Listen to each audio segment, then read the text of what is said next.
On the subject of death, you can never, ever, under any circumstances, predict death using astrology. And if you could, you shouldn't. Death is immutable. It comes to us all in time. We will all die at some stage in the future. Astrologically speaking, there are some indicators as to both the way of one's death and the timing of one's death, but none of it is cast in stone. For example, if there are already serious health situations where one's life is already in the balance, and then there is a difficult Jupiter conjunction or opposition, this may exaggerate already existing situations and make them untenable, and someone could have a fast exit. Uranus can sometimes, by transit, indicate sudden changes, such as an aneurysm or a heart attack. And often I see people with a difficult Uranus or a challenged Uranus position, and I say to them, look, when it's your time to go, you won't linger. It'll be a heart attack or a brain hemorrhage or something like that, which is a big relief to many people because they know they won't linger. Neptune in itself does not signify impending terminality. Neptune brings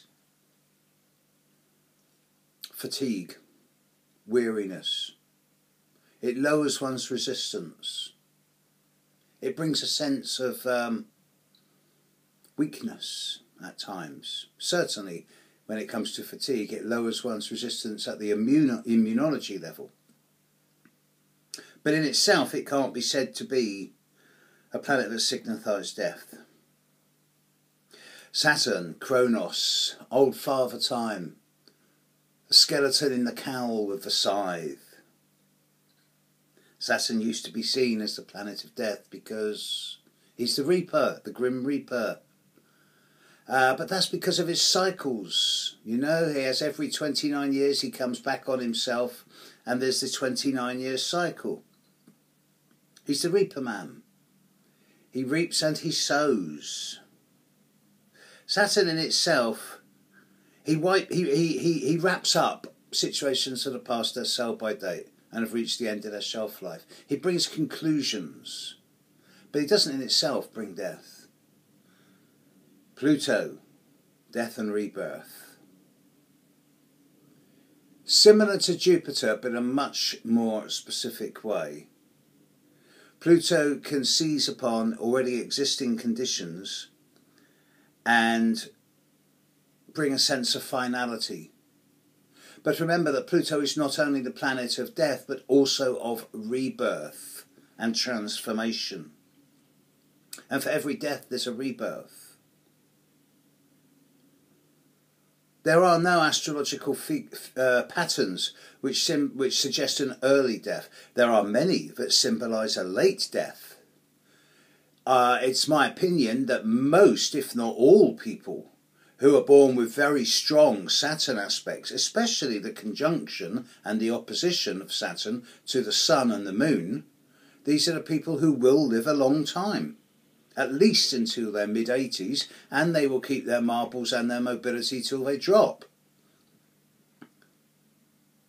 And there are other astrological patterns which do suggest both good health and good life. But everyone's entitled to a good life. So I think everyone should be entitled to a good death.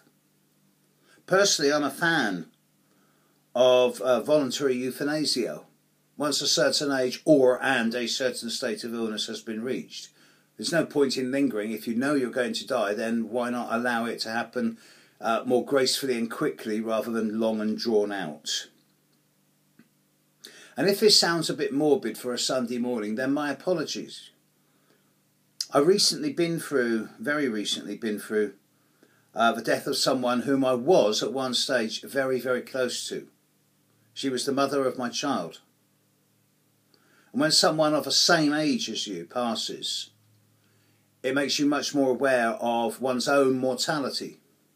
And as one ages, one becomes aware of mortality. Part of me is actually looking forward to the time of my physical death, because I'm looking forward to moving on to the next dimension, the next area of existence. I'm fascinated to see what comes next, because I don't believe in death, just transition of consciousness.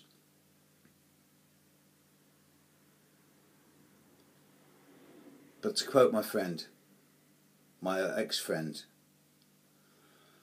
I don't know where I'm going, but I know I'm on the road. Catch you later, world. Bye.